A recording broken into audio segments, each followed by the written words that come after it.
ഈ വെഹിക്കിളിന്റെ ഈ front interior portion കണ്ടിട്ട് ഏതാണ് വെഹിക്കിൾ എന്നൊന്ന് ഗസ് ചെയ്യാൻ പറ്റുമോ? കുറച്ച് പാടായിരിക്കുവേ. ഇത് നമ്മുടെ കസ്റ്റമർ ഒരു യൂസ് കാർ വാങ്ങിയതാണ് 1 മാസം മുമ്പ്. ആള് ഭയങ്കര വണ്ടിപ്രാന്തനാണ്, ഭയങ്കര പാഷനേറ്റ് ആയിട്ടുള്ള ഒരാളാണ്. പുള്ളി പറയുന്നത് എന്താണെന്ന് വെച്ചാൽ, പുള്ളി വെഹിക്കിൾ ഡ്രൈവ് ചെയ്യുന്ന സമയത്ത് പുള്ളി ഇരിക്കുന്ന പോർഷനിൽ നിന്ന് മാത്രം AC വരത്തില്ല, ബാക്കി എല്ലാ പോർഷനിൽ നിന്ന് നല്ലതായിട്ട് വർക്ക് ചെയ്യുന്നുണ്ട്. കലിപ്പാകാതിരിക്കുമോ? അങ്ങനെ കസ്റ്റമർ നമ്മുടെ ഇൻസ്റ്റാഗ്രാം ഒക്കെ ഫോളോ ചെയ്ത് കോട്ടയത്തുള്ള ജർമ്മൻടെങ്കിലെത്തി. ഞങ്ങൾ ഡയഗ്നോസ് ചെയ്തപ്പോഴത്തേക്ക് മനസ്സിലാക്കാൻ സാധിച്ചത് ഇതിനകത്ത് വില്ലൻ ഇതാണ്. Air flow ആക്ച്വേറ്ററാണ്.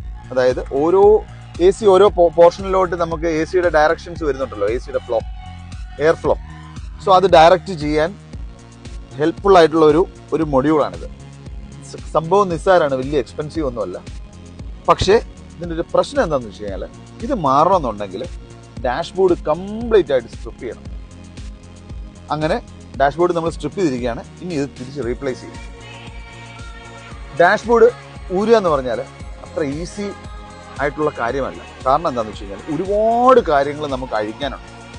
നമുക്ക് ഇതിൻ്റെ സ്ക്രൂസ് എവിടെയാണ് ഇരിക്കുന്നത് പോലും മനസ്സിലാകത്തില്ല, അത്ര പെർഫെക്റ്റ് ആയിട്ടാണ് ഇൻസുലേറ്റ് ചെയ്ത് ചെയ്യുന്നത്. സോ ഞങ്ങളിത് വർക്കിംഗ് കാറ്റലോഗ് ഉണ്ട്. ആ കാറ്റലോഗ് ഓപ്പൺ ആകുമ്പോൾ ഇതിൻ്റെ പ്രൊസീജിയർ അറിയാം, ഇത് ടൂളാണ് ഉപയോഗിക്കുന്നത് അറിയാം, ഇതിൻ്റെ സ്റ്റെപ്സ് അറിയാം. സോ അത് വെച്ചിട്ടാണ് നമ്മൾ അഴിക്കുന്നത്, തിരിച്ചു പിടിപ്പിക്കുന്നത്. സോ നമുക്ക് പ്രോപ്പറായിട്ട് തന്നെ നമുക്ക് തിരിച്ചു പിടിപ്പിക്കാൻ പറ്റും, ഒരു സാധനവും നമുക്ക് മിച്ചം വരത്തില്ല. അതുപോലെ തന്നെ കറക്റ്റായിട്ട് നമ്മൾ അഴിച്ചില്ലെങ്കിലുള്ള പ്രശ്നം, വയറിങ്സ് ഒരുപാട് പോകുന്നുണ്ട്, സെൻസേഴ്സ് ഉണ്ട്, നീ എയർ ബാഗ് ഉള്ള വണ്ടിയാണ്. സോ അത് ഷോർട്ട് ആകാനുള്ള ചാൻസ് വളരെ കൂടുതലാണ്. സോ ഇതിപ്പോൾ നമ്മൾ ജർമ്മൻടെങ്കിനെ സംബന്ധിച്ച് ഇവിടെ നമുക്ക് നോർമലി ചെയ്യുന്ന ഒരു വർക്കെന്നേ ഉള്ളൂ. അങ്ങനെ തിരിച്ചു പിടിപ്പിച്ചു കഴിഞ്ഞാൽ ഈ വണ്ടി നല്ല പെർഫെക്റ്റ് ആയിട്ട് നമുക്ക് വർക്ക് ചെയ്ത് കൊടുക്കാൻ പറ്റും.